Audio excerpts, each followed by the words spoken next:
Muy buenas noches, bienvenidos a este especial El Proyecto es Colombia. Durante los próximos 15 días vamos a dedicar espacio de nuestro noticiero para analizar los efectos sociales y económicos que ha dejado esta pandemia en nuestro país. Pero por supuesto también para analizar los retos que hay que asumir para encontrar salida. Doctora Fernanda Hernández, muy buenas noches. Juan Roberto, buenas noches. Los saludo desde la terraza de la Fundación Cardioinfantil. Durante este especial hablaremos con autoridades en el tema sobre salud, ciencia, economía, educación, medio ambiente, cultura. También sobre política, urbanismo y convivencia ciudadana, porque todos estos aspectos de la vida se vieron afectados de una u otra manera por la crisis causada por este coronavirus. Y doctora Fernanda, pues vamos a comenzar hablando de salud.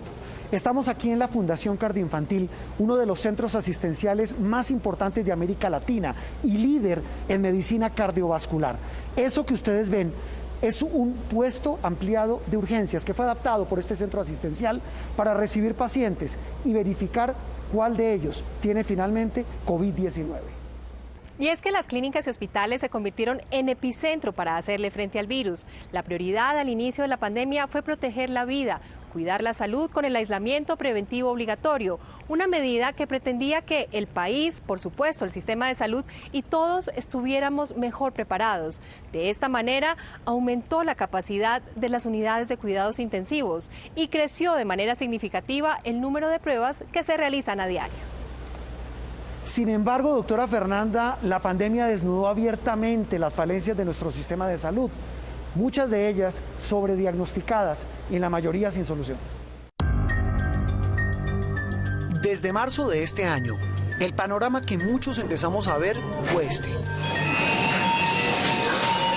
Una postal que nunca habíamos imaginado tomar, tener y mucho menos exhibir.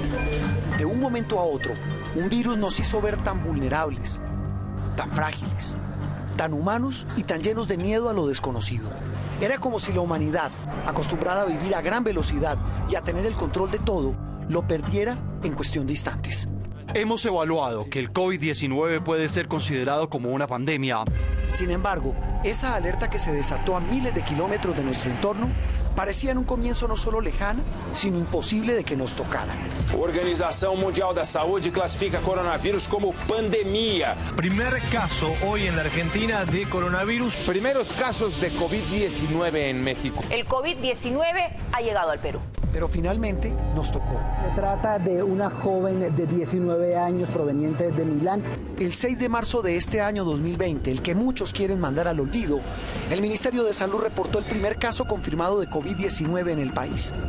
Esa primera confirmación fue la cuota inicial de la pesadilla de la cual aún hoy no salimos. El Ministerio de Salud informó en su reporte de las últimas 24 horas la muerte de 54 personas. Colombia superó los 500.000 casos confirmados por COVID-19. La cadena de malas noticias se extendió por prácticamente todo el territorio. A cada minuto, una noticia mala, que se sumaba a otra y a otra. Estamos en una situación de desastre. ¿Alguien no comprende esto? Con el paso de los días, con los ecos de esas noticias sobre la pandemia, llegó el miedo. Y con él, esa reacción instintiva de conservación. También llegaron las medidas que nunca pensamos que nos iban a tocar. Aplicaremos un aislamiento preventivo obligatorio para todos los colombianos. Bogotá se queda en casa. Todo el mundo se queda en casa. De un momento a otro, dejamos de ser libres. Ya no pudimos salir ni siquiera a la esquina. Ni siquiera pudimos volver a vernos en muchas ocasiones con nuestros seres queridos. Nos vimos encerrados por cuenta de ese enemigo invisible del que todo el mundo comenzó a hablar, pero del que muy pocos tenían certeza alguna. Este virus es muy parecido a uno que ya habíamos visto hace muchos años, que es el virus del SARS. Fue una espiral de incertidumbre.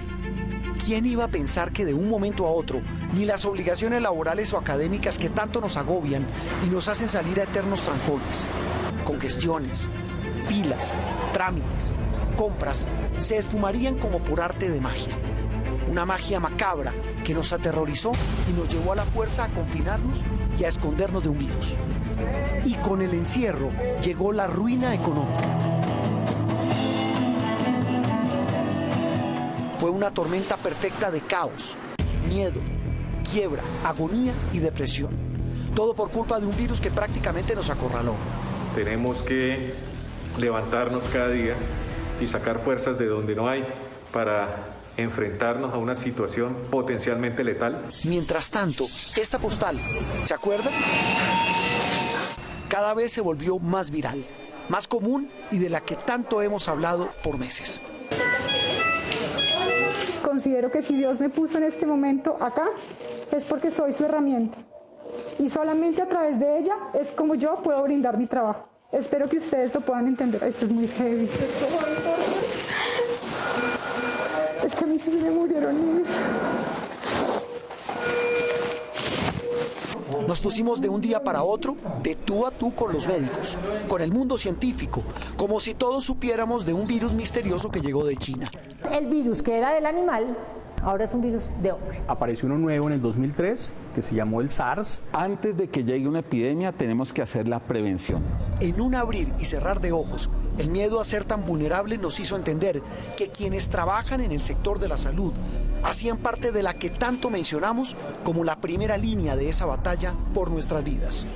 Yo atiendo niños y me ha tocado atender niños en cuidados intensivos muy graves.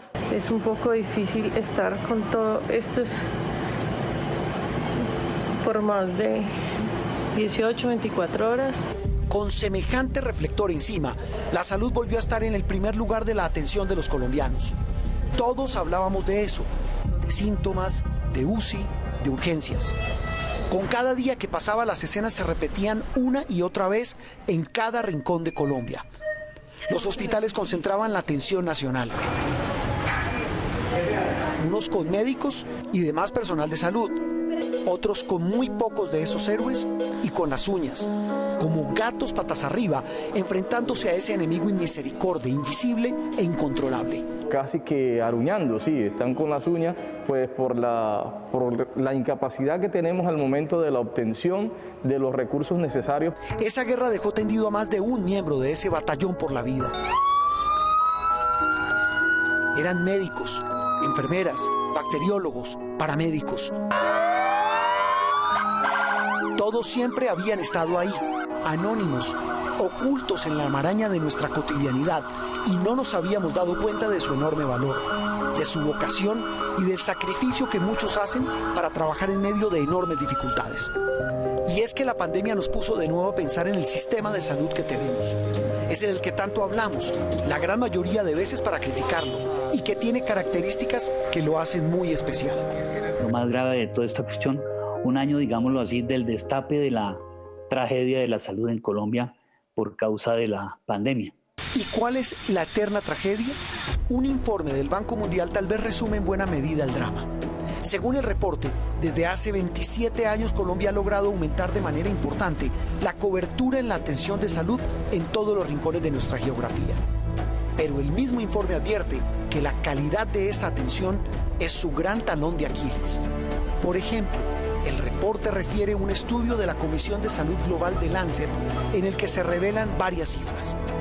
Cada año, al menos 22.000 colombianos se mueren por mala calidad de la atención en salud. Otros 12.000 mueren por falta de acceso a esos servicios. Y un dato más, la tasa de mortalidad materna, dice el Banco Mundial, sigue siendo de las peores comparada con los demás países de la OCDE, un 25% más alta que en México. Los países que mejor han manejado la pandemia son los países asiáticos. Y son países que tienen sistemas públicos absolutamente preventivos, con detección temprana, evidentemente sistemas de salud menos costosos, porque entre usted más previene, pues son sistemas que son sostenibles financieramente. Es clave el nivel primario de atención. Usted quiere evitar que más pacientes se infecten, que más pacientes graves lleguen a cuidados intensivos o que lo identifiquen mucho más tempranamente. Debe fortalecer la red hospitalaria del primer nivel y del segundo nivel de complejidad. Todo se concentró durante muchos años en los niveles altos de complejidad, tercer nivel, cuarto nivel de complejidad. El cuadro clínico de nuestro sistema de salud arroja otros resultados contradictorios. Los presupuestos han aumentado en los últimos 20 años, pero eso no necesariamente se refleja en la atención y en la calidad de los servicios. Las EPS se llevan casi todos los trofeos del mal servicio, exclusión, negligencia e indolencia. No en vano, casi el 70% de las tutelas que la justicia tiene que resolver cada año están relacionadas con el derecho a una salud digna. Si este sistema de salud es un sistema que se fundamenta en empresas que deben ser productivas económicamente, que deben ser rentables desde el punto de vista económico, pues entonces usted entiende, y usted lo hablábamos hace un momento, el mercado se mueve ¿dónde? Donde hay dinero. Y entonces, por eso esa es la razón por la cual los hospitales públicos, ¿cierto?, que tenían como cuestión misional prestar el servicio, atender a la gente según su necesidad, fueron convertidos en empresas sociales del Estado, empresas. Ese otro síntoma del que habla el doctor Izaza se siente con más rigor en las zonas rurales y apartadas.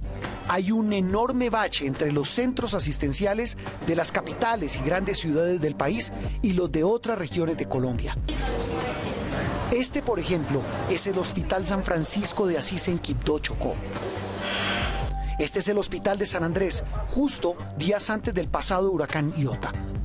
Un enorme contraste con otros hospitales públicos del país. Trabajamos con tecnología de punta, tenemos los mejores especialistas, nuestra infraestructura es realmente impresionante. Y ni qué decir el contraste con los centros asistenciales privados. Y precisamente ahí viene la otra radiografía en esta historia clínica del sistema de salud en Colombia. La del personal de la salud, que en esta pandemia pudo por fin hacer que el país prestara atención a sus reclamos de tantos años, tan justificados y tan urgentes de resolver.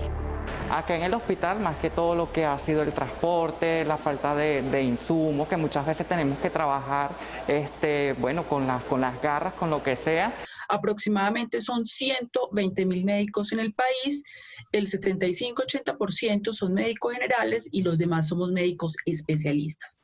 De todos estos trabajadores, el 80% estamos contratados bajo formas de contratación absolutamente precarias, que van desde el destajo, contratos de prestación de servicios, por evento y con pagos. Mientras el gobierno actual insiste en que el presupuesto del sector es el más alto de los últimos tiempos, más de 37 billones de pesos para el año entrante, en el Congreso avanza un proyecto para reformar el sistema que viene desde hace casi 30 años amparado en la famosa Ley 100. Médicos y gremios de la salud ya pusieron el grito en el cielo porque aseguran que esa no es la solución a los problemas del sector. El país necesita una reforma estructural del sistema de salud que reglamente la ley estatutaria. Colombia tiene el constitucionalismo de más avanzado del mundo en materia del derecho fundamental a salud frente a un sistema demasiado mercantilizado y que niega demasiados servicios de salud para las posibilidades que tiene. En medio de este panorama, muchos expertos como exministros e integrantes de las sociedades médicas del país reconocen los avances de Colombia en prevención de mortalidad infantil, en vacunación, en control de costos de medicamentos, en cobertura universal. Hay muchos lentes para observar a este paciente llamado la salud en Colombia. Un paciente que este año entró a cuidados intensivos por cuenta de la pandemia y al que le espera para curarse un camino largo, incierto y difícil.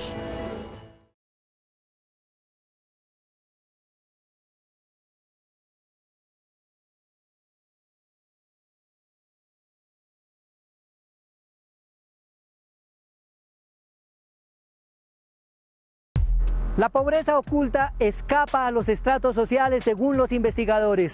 Ahora me encuentro aquí en este barrio ubicado en los cerros surorientales de la ciudad y podríamos encontrar familias afectadas. Sin embargo, la realidad muestra que el problema afecta a cualquier persona que derive sus ingresos de su salario y en la clase media el 99% depende de él. Entonces el problema lo encontraríamos en cualquier parte de la ciudad donde la crisis laboral esté latente.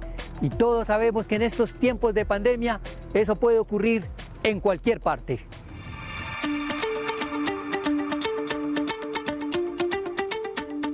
Es mediodía y del sur de la ciudad nos trasladamos al Centro Internacional, un lugar donde en los últimos años han florecido en medio de estos rascacielos cómodos complejos residenciales, Allí encontramos a un hombre muy querido por todos los colombianos y, como muchos, afectado por la crisis laboral. No me quiero poner en plan de víctima, pero creo que somos el sector de los más, si no el más, de los más afectados, y no estoy hablando solamente de los actores, de los músicos, los cantantes, los bailarines, todos los que nos movemos en el mundo del espectáculo.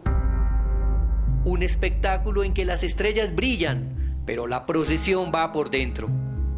Pocos ahorros que teníamos los hemos consumido, los hemos agotado los préstamos, las tarjetas de crédito. O sea, en este momento ustedes no me lo están preguntando, pero es una crisis total. Este apartamento es en alquiler, ya lo tengo que entregar porque ya no puedo pagar más. Vamos a vivir donde una hija, como se dice, arrimados. La pobreza oculta se sale de las estadísticas porque es invisible. Quien la sufre la oculta porque la sociedad es muy dada a castigar el fracaso. La psique social que tiene un colectivo hace que se escondan las necesidades y que la persona, digamos, tenga dificultades a solicitar ayuda, sea a los profesionales, así como a las personas de confianza.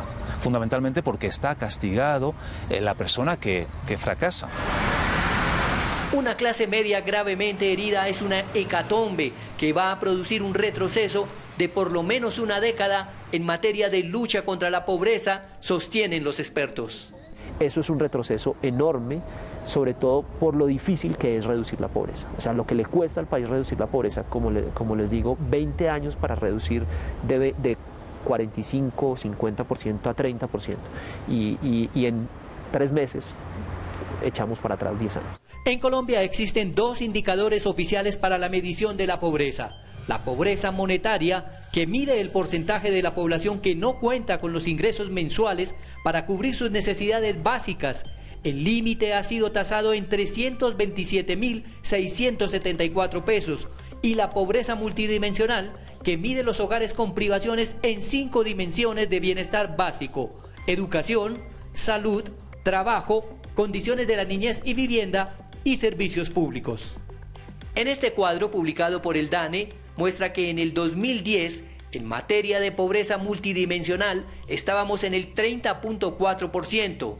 En el 2018, la cifra había bajado al 19.6%. Con la caída del empleo, según cálculos de Fedesarrollo, volveremos a cifras superiores al 30%. Puede aumentar a niveles del 38%, es decir, prácticamente más de 10 puntos porcentuales. Este es un choque realmente sustancial. Y también vamos a tener cambios importantes en materia de pobreza extrema.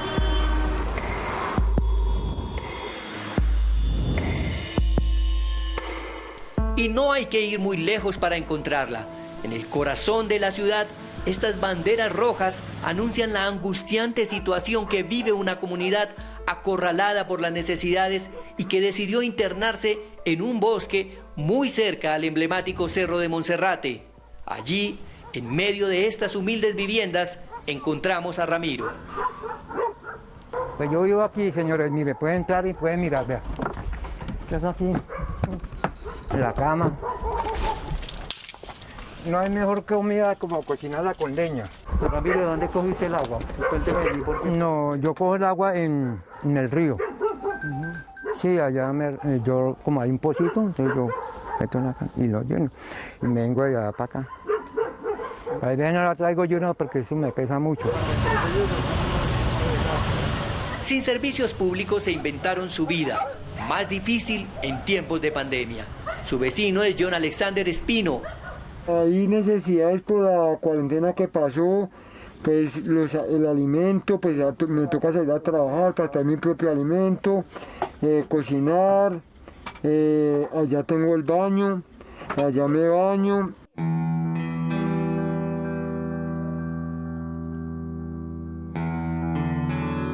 En Colombia, esa cifra de porcentaje de personas en condiciones de pobreza extrema estaba en niveles del 7.4% al 2018 y estimamos un aumento a niveles del 11.3% producto de nuevo de esta pandemia. Ante semejante panorama, la pregunta es: ¿Cuál es el camino para salir de la crisis? Desde la academia hay quienes creen que es necesario ampliar la base gravable y reducir la desigualdad como un buen negocio. La reducción de la desigualdad, todos ganamos, eso es un elemento que también hay que enfatizar. Los últimos estudios económicos apuntan más a que es mejor reducir la desigualdad para el crecimiento, para toda la economía, que mantener la desigualdad con la esperanza de que crezcamos y eso va a repartir la torta. Los que conocen el problema hablan de planes de choque que generen empleo. El tema de mi trabajito es, hay que hacer obras precisas, rápidas, no esperar ni los metros, ni los transmilenios, ni las grandes obras, sino esas pequeñas. Tenemos 400 municipios sin alcantarillado. Ahí hay tarea y plata que puede invertir el gobierno y puede invertir los gobiernos locales. El trabajo se ha generado no solamente por empresas capitalistas, sino por otras formas de empresa, mixta. Las alianzas público-privadas con organizaciones también sociales, organizaciones que están dentro de lo que viene a definirse cuarto sector, es decir, emprendimientos sociales. También se propone una renta básica universal para enfrentar la pobreza extrema. Con un ingreso garantizado de ese nivel, es decir, que todo el mundo tenga mínimo eso, pasan dos cosas incluso automáticas. Acabamos con la pobreza extrema de un plumazo, porque ya nadie estaría por debajo de la pobreza extrema en términos de las medidas que tenemos. Y pasa una segunda cosa, y es que cuando las personas tienen unas condiciones de vida mínimas, pueden dedicar más tiempo, más esfuerzo a educarse, pueden dedicar más tiempo y más esfuerzo a buscar un trabajo de mejor calidad.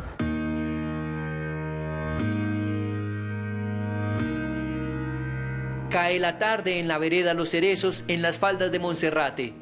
Todos se guardan esperando días mejores, pero saben que eso depende del rumbo y las decisiones que tome el gobierno para salir de la crisis social que se agravó con el coronavirus.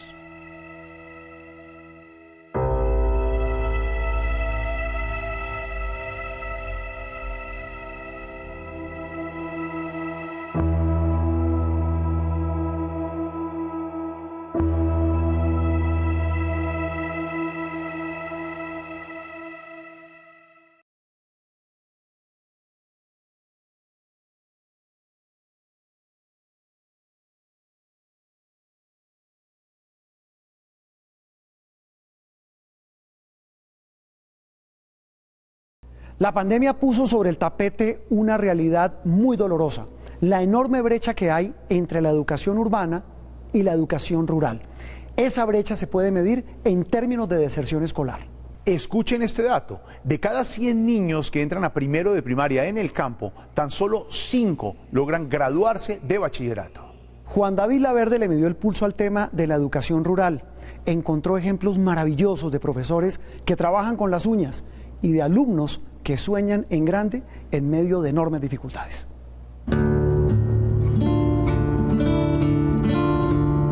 Ya es un lugar común hablar del olvido estatal de la educación rural en Colombia, pero Colombia es un lugar común como ya se sabe, aunque la vocación de sus maestros para capotear la estrechez en el campo roce lo extraordinario.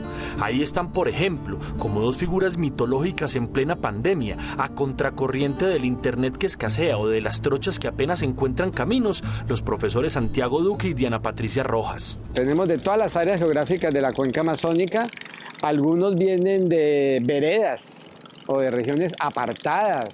Hoy día, por ejemplo, tengo una estudiante dentro de uno de mis grupos que tiene que viajar 2 horas en moto el día, porque es una zona roja de conflicto, para ir a un punto a donde hay internet y volver a la casa rápidamente. A ellos les toca más difícil porque pues ellos les toca con audios, por ejemplo, cuando tienen datos, porque todos no tienen datos, les toca por WhatsApp. Entonces, a veces no bajan los videos para apoyarlos. Tampoco podemos hacer una clase por Zoom porque no hay señal.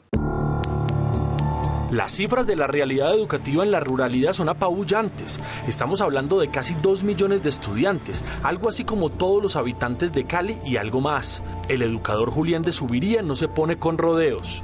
En el campo colombiano, de cada 100 niños, por ejemplo, que ingresan a primero de primaria, 40 terminan primaria, 20 ingresan a bachillerato y solo 5 culminan la educación básica. Muchísimos niños demoran en promedio entre 1 hora y media y 3 horas en llegar a la escuela. La mitad de los colegios en el campo no tienen sino hasta quinto de primaria. El analfabetismo es mucho más alto, es del 12%. Y todo eso conduce a algo que es muy triste y que es muy grave. Y es que quien nace en el campo pobre, vive pobre. O dicho de otra manera, la gente llega lejos por la cuna en la que nació y no por el esfuerzo, el trabajo. Eso quiere decir, el término técnico es muy baja movilidad social. Santiago Duque ha sido testigo de la brega de enseñar en la periferia. Es profesor de Biología y Ecología de la Universidad Nacional y desde hace 31 años despacha desde la sede de Amazonas. Desde esa esquina de Colombia, con alumnos también desgranados de Caquetá, Putumayo, Guainía o Vaupés, mientras su laboratorio de investigación constata la trasescena de la deforestación salvaje que a zarpazo se traga la cuenca amazónica, Duque cuenta lo difícil que ha resultado balancear la educación en estas lejanías, mucho más con la variable del COVID-19. Los cursos que hacemos de manera virtual, más o menos la mitad de los estudiantes no pueden acceder. No tienen manera de acceder a la hora y el momento por problemas de comunicación, problemas de internet, de conectividad, de no tener plan de datos. Algunos no tienen ni siquiera computadores. Las carencias tecnológicas y la situación extrema han modificado su rol de profesor universitario. Sus alumnos le han dejado constancia a través de WhatsApp, cuando los audios entran por la intermitencia de la señal, de sus dramas atizados por la pandemia, la economía o la exclusión. Se ha vuelto casi como su confidente. Yo mismo le pago a varios el semestre pasado y este semestre a varios, porque son personas de estrato 1 y 2. Entonces es muy difícil para algunas familias y ahora con el problema de la pandemia, pues muchas familias, los padres quedaron sin trabajo.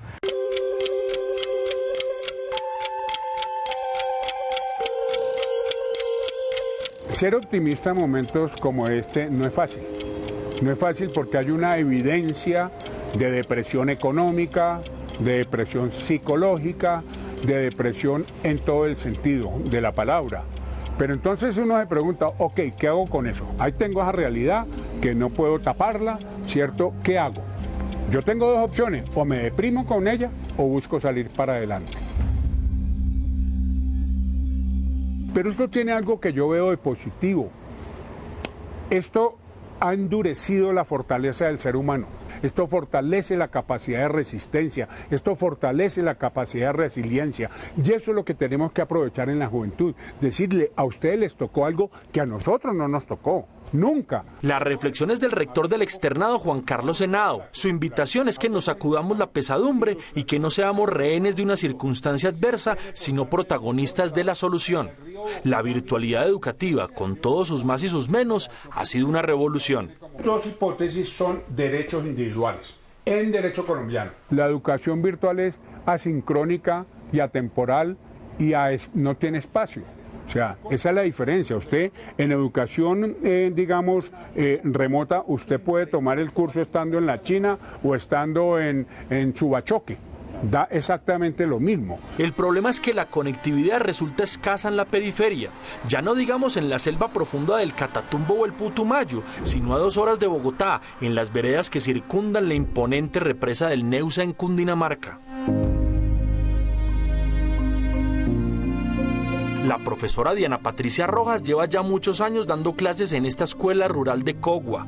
Probablemente ni el colegio más privilegiado del país pueda tener semejante paisaje, pero de postales no vive el conocimiento.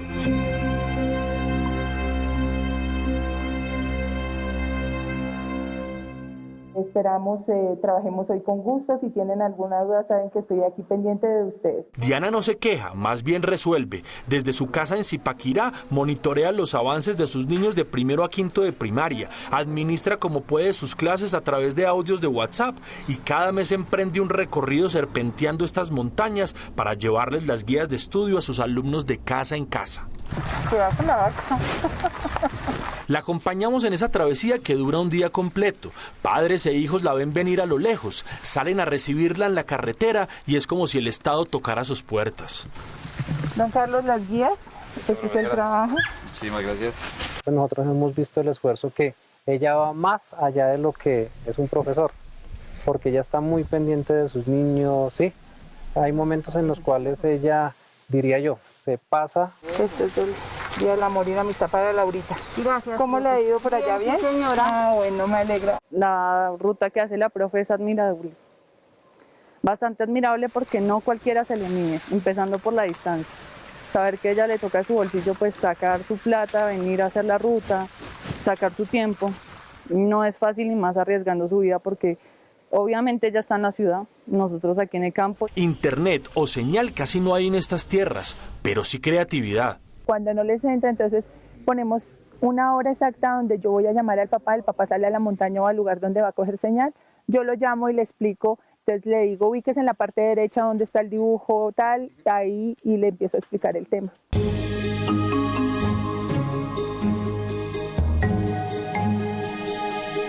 A pesar de las dificultades, en el campo casi nunca hay tiempo para el lamento prolongado. Debemos buscar que las escuelas rurales tengan internet, que tengan toda la conexión necesaria y que todos los niños pudieran tener un computador o una tablet. De todas maneras, la profesora Rojas teme que ese mundo hiperconectado riña con el mundo sencillo de la naturaleza consumada. Yo he visto niños de la ciudad que por estar en la tablet, por estar en el celular, por estar en el Xbox, dejan de imaginar y dejan de trabajar su mente, ¿sí? La mente de un niño es tan maravillosa que un niño de un palo se puede inventar tantas cosas. Entonces pienso que sí me da miedo que pierdan esa creatividad, esa inocencia, porque a veces el internet también trae mucha información errada para ellos.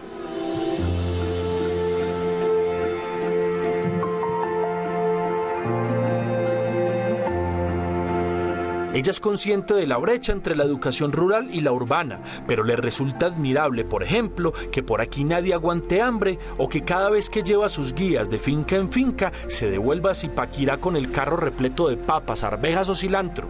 El campesino agradece con comida. Algunos niños crecen con la idea de que estudian el bachillerato y ya terminaron y se van a sembrar. ¿Sí? También eso es cultural. Sin embargo, yo sé que varios de mis compañeros y pues todos los profesores, rectores, intentamos limpiar esa idea y como darles a volar, mostrarles un mundo diferente y decirles, no, ustedes pueden. Hay que cambiar la mentalidad, sí, pero falta infraestructura, rutas escolares, mejor cobertura, internet sin baches. La cruda radiografía, de nuevo, es del profesor de Subiría. Nuestros muchachos del campo colombiano es como si estuvieran leyendo más o menos, aunque llegaran al grado 9, como si estuvieran en cuarto de primaria. Juan Ángel Sarmiento tiene 8 años y es alumno de Diana. Nada sabe de brechas sociales o carestías tecnológicas, pero sí del respeto por esta represa majestuosa. ¿Qué es lo más rico de estudiar en el campo? Que todo es bonito, el campo es mejor que la ciudad. La ciudad es más bonita porque si nosotros ahorita estuviéramos en la ciudad, no estuviéramos haciendo aquí la grabación. Nos tocaría adentro, encerrados. Juan Ángel tiene razón, porque aquí podrán faltar muchas cosas, pero sobra el aire puro, la vida simple y los atardeceres que envidian en Bogotá. Juan David Laverde, Noticias Caracol.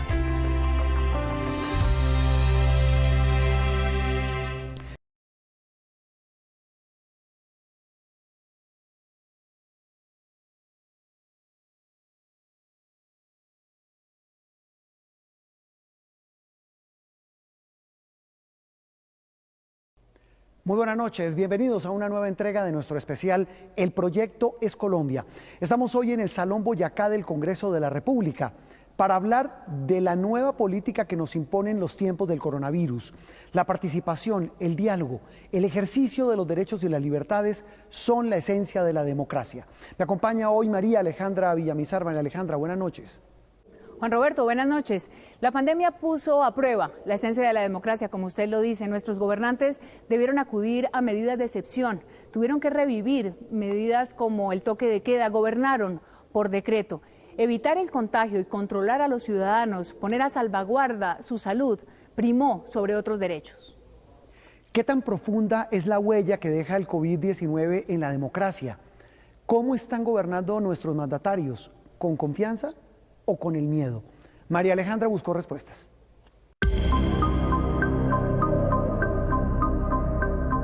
Las secuelas del virus no permanecerán solo en los seres humanos. La democracia tendrá rastros de la pandemia. Nuestro sistema de organización social, la toma de decisiones de los gobernantes, el ejercicio de nuestros derechos, los asuntos que ahora priorizamos. ¿Habrá un nuevo modelo para el poder? Norma Morandini es periodista, escritora, pensadora latinoamericana. Vivió una dictadura en Argentina. Sabe cómo es vivir con miedo, sin libertades, perder familiares, huir de su país. La encontramos en Madrid, donde ha vivido 9 meses de lo que para ella ha sido como una nueva dictadura, la del COVID. Porque las dictaduras lo primero que hacen es imponer el terror, para manejar las sociedades, para que queden enchalecadas, no se muevan porque tienen miedo. Este es otro miedo, pero estamos empezando a internalizar el miedo. Y lo peor es el miedo al otro, es la desconfianza, que es exactamente lo que trae la libertad y lo que trae la democracia. A mí me parece que lo que deja es que decir lo que se piensa se convierte en un acto de coraje y no en un acto de honestidad. Y hoy tenemos el agregado de las redes donde muchas de las personas empiezan a inhibir lo que piensan porque hay algunos que gritan más fuerte y la sociedad está susurrando, porque cuando se tiene miedo se susurra o se habla en las 4 paredes a las que nos han confinado.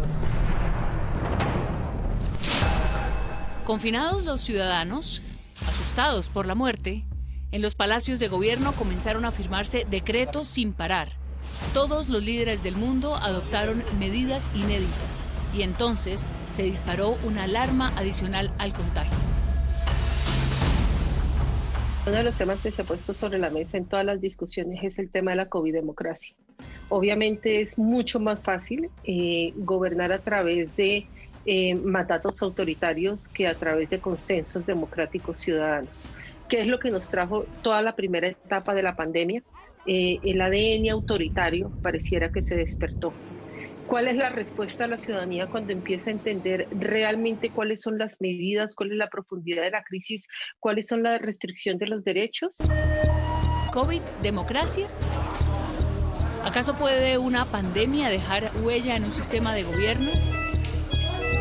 La concentración del poder en el Ejecutivo, toma decisiones del Ejecutivo a partir de estados de excepción, poca capacidad de los congresos o de los legislativos de poder reaccionar a tiempo, porque son cuerpos colegiados que necesitan mayor discusión y se han quedado cortos en la capacidad de discusión, y unas cortes que han tenido, si tienen la credibilidad, de entrar nuevamente a tratar de reequilibrar en el camino lo que está pasando. El negacionismo de Trump en Estados Unidos.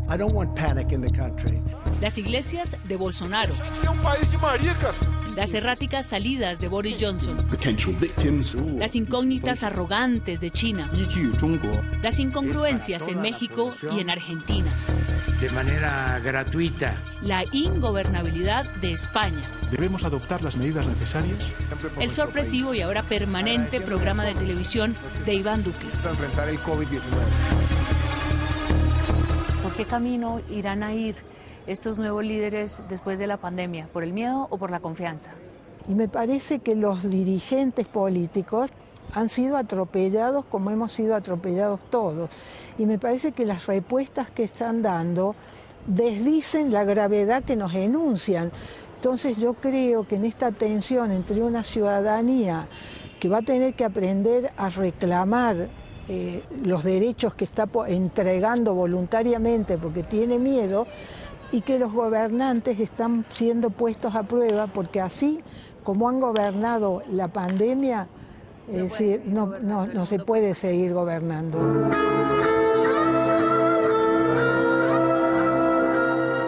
Las circunstancias llevaron a una ruptura de la esencia de la democracia. Los derechos se convirtieron en órdenes y a la desobediencia se le aplicó el Código Penal.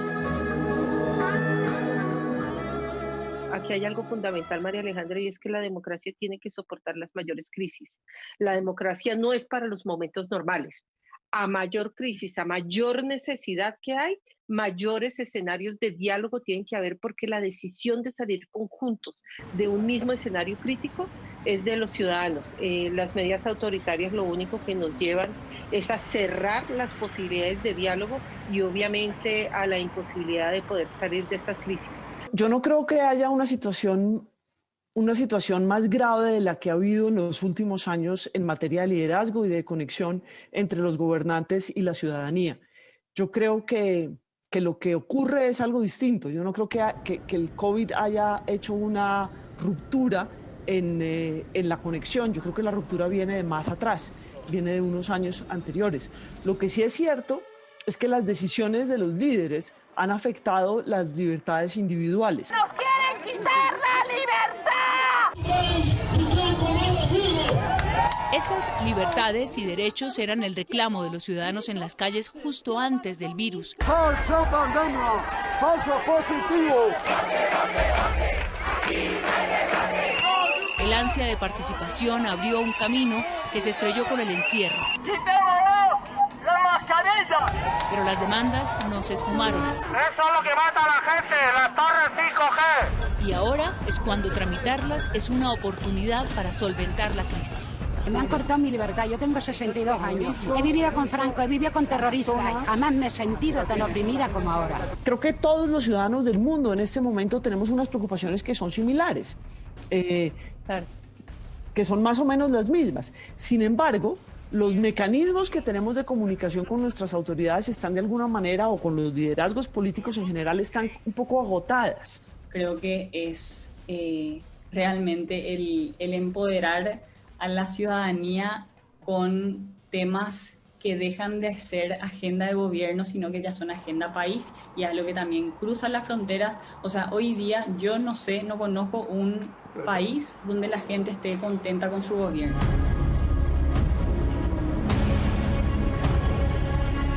Hacer política, aspirar a cargos públicos, abogar por la participación y trabajar por adquirir derechos en Colombia, a diferencia de otros países del mundo, tiene otro riesgo. Y no es el del COVID, son las balas. Estamos viviendo un nuevo ciclo violento. Aparecen actores en una región, en otra región. Las masacres se vuelven a convertir en un actor importante de la vida pública. Lo mismo sucede con el asesinato de los líderes y las lideresas. Las guerrillas del ELN se refortalece, aparecen las disidencias. Vivimos realmente un nuevo episodio violento. ¡Libertad! ¡Libertad! ¡Gobierno división! Construir democracia es una labor que nunca acaba. Y puestos de frente a los problemas, ahora el desafío es sobrepasarlos y mejorar nuestra convivencia. Estamos todos puestos a prueba, estamos todos en el desafío de volvernos a pensar, es decir, de ser creativos. Yo tengo siempre fe en lo humano, siempre, es decir, me he pasado mi vida periodística trabajando en lo que yo llamo junto a heridos, que son los sobrevivientes, y siempre me conmueve cómo, a pesar de todo, se canta, se baila, se ama y la vida se impone.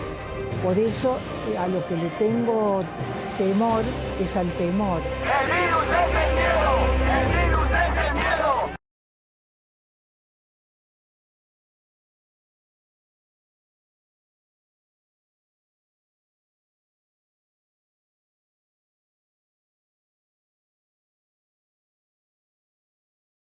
¿Qué aprendizaje le deja al mundo la pandemia? Esa es una pregunta recurrente en todas partes.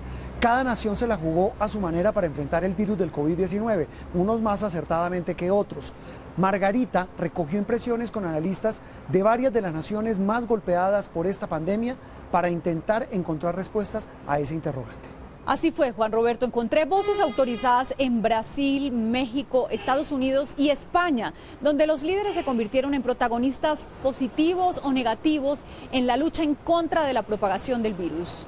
Pero al fin y al cabo, protagonistas.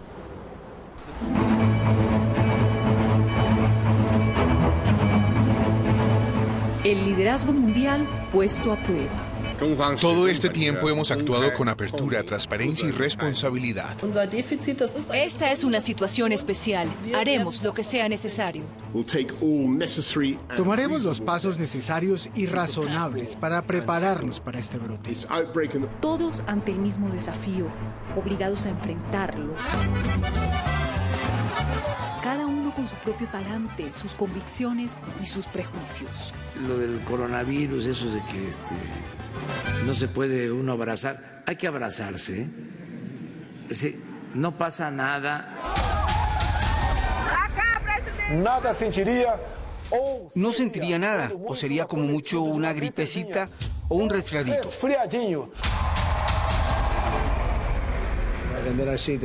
Yo veo los desinfectantes, actúan en un minuto. Tal vez haya forma de hacer algo como eso en el cuerpo. Casi un año después, las vidas perdidas son el incontrovertible balance.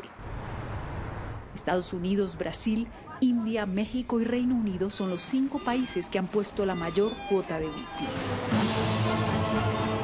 El COVID-19 transita invisible, a sus anchas, por las calles de Sao Paulo, corazón industrial y financiero de Brasil, el país más azotado de nuestra región, con 180.000 muertes y más de 6 millones de contagios. Se anida, se expande, se ensaña con los habitantes de la gran mole de cemento y sus alrededores, que cuatriplican en contagios al siguiente estado más afectado. Todos vamos a morir algún día. No tiene sentido huir de eso. Huir de la realidad. Tenemos que dejar de ser un país de maricas. Así piensa el hombre que gobierna, pero en los hospitales, donde una muerte no es un número más en el reporte, sino una batalla perdida con sangre, sudor y lágrimas, tienen otra noción de valentía. Además de combatir en el primer frente, estos médicos son voluntarios en las pruebas de una de las vacunas. Nunca una pandemia había causado una emergencia así. Porque tenemos un gran número de personas enfermas. Una población heterogénea en términos de rango de edad y diversidad. Y varios estados afectados por la enfermedad en diferentes momentos.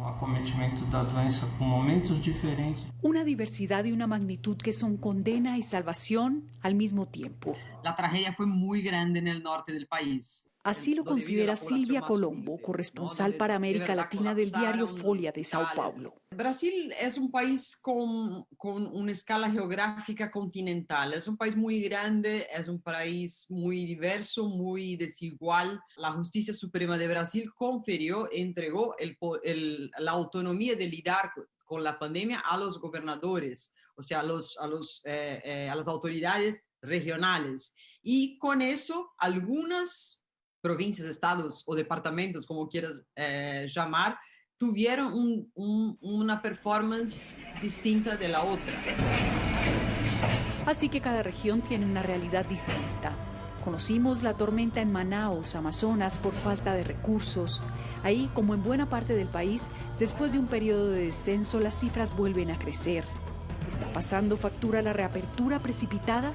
Muchos se preguntan si está llegando la segunda ola sin haber salido aún de la primera. La presión por la flexibilización fue muy alta y ahora tenemos algo que, no sé, yo creo que hubo una falla de la sociedad en no mesurar un poco. O sea, ok, no vamos a hacer una cuarentena total, pero tampoco vamos al desmadre total. Con un manejo distinto quizás se hubiera podido evitar muchas muertes. Seguramente. Yo creo que, bueno, Brasil tiene un presidente que es un negacionista, ¿no? Entonces, aunque mucha gente lo haya confrontado o abandonado su apoyo a él durante la pandemia por el manejo que él tuvo de la pandemia, mucha gente todavía lo sigue. Al otro lado del Atlántico, España sufrió en la primavera los peores rigores de la primera oleada. Y ahora, como casi todas las naciones europeas, enfrenta las consecuencias de un verano sin control, como lo explica el periodista y escritor Alex Grigelmo.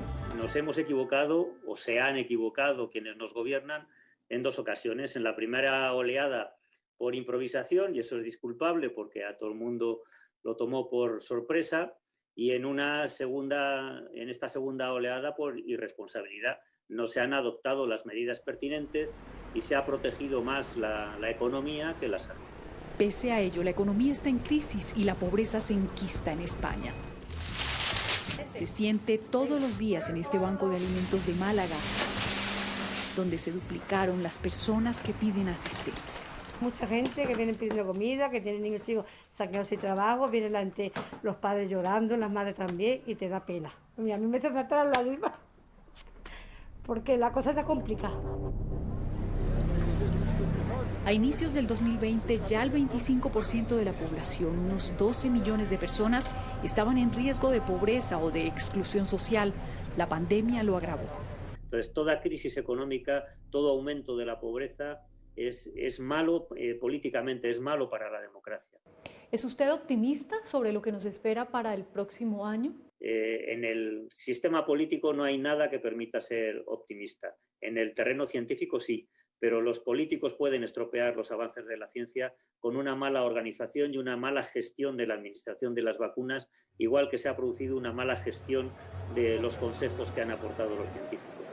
El resultado, la ocupación del hospital como repunta. Cerca de 1.650.000 contagiados, el sexto lugar en el ranking de países con más casos y cerca de 50.000 vidas perdidas. México llora el doble. Más allá del triste umbral de los 100.000 muertos, su fortaleza histórica ha sido puesta a prueba. Pero su fe está intacta. Los peregrinos llegan en masa a poner sus miedos y sus tristezas en manos de la Virgen de Guadalupe, como este hombre que viajó 600 kilómetros desde Zacatecas.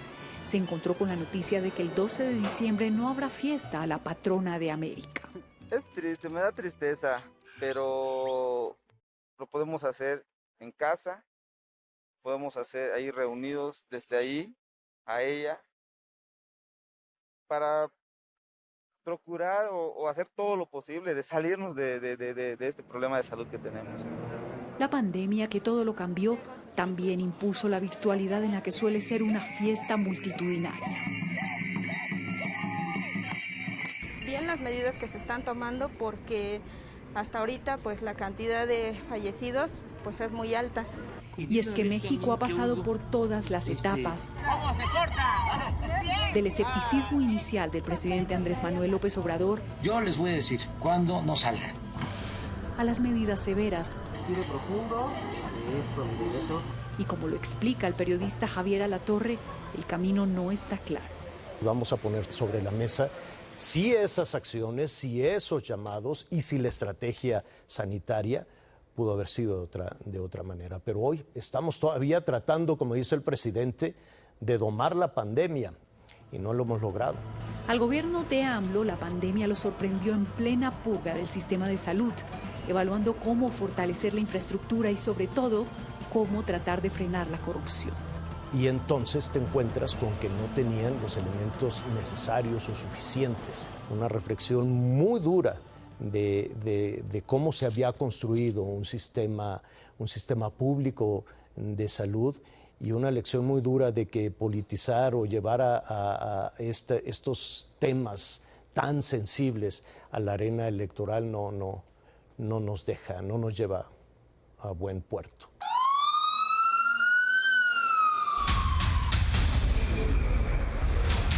Pero nada se compara con el drama de Estados Unidos. Casi 14 millones de contagios y una abrumadora velocidad de propagación que la fiesta de Acción de Gracias aceleró. Este año hubo muchas ausencias y tristezas que compartir en la mesa de la cena, pero también mucho por agradecer, la vida y la salud. A Nick, que antes de entrar en coma alcanzó a decir adiós, no le cabe la gratitud en el corazón. Yo hablé con mi esposa y con mis niños y les dije cuánto los amaba. Mi hijo pequeño le dijo, papi, tú eres el papá más fuerte que he conocido. Los Falvo lograron salir adelante, pero el COVID-19 ha cegado 270,000 vidas en ese país y parece cebado con esta nación en la que muchos se rehúsan a acatar las reglas, una paradoja sobre la cual reflexiona el periodista Ricardo Brown. Y me parece que es un dilema en cualquier sistema democrático, dónde comienza el derecho colectivo y dónde termina y comienza el derecho individual. Y aquí, una vez más, el efecto del liderazgo. La posición que ha asumido el presidente públicamente, un impacto en esa gente que lo sigue. La tormenta está creada y con el desplome de la economía ya le pasó a Donald Trump su propia factura. Le arrebató la pandemia un argumento que en su criterio era muy fuerte para convencer a los votantes de Estados Unidos que le dieran otros 4 años en la Casa Blanca. Sin opción de controlar la propagación y menos aún el comportamiento humano, las esperanzas están puestas en el inicio de la vacunación y en un drástico timonazo. Más difícil va a ser la post-pandemia. Con un atenuante, somos todos. El planeta en pleno tendrá que levantarse, reinventarse y aprender de sus errores.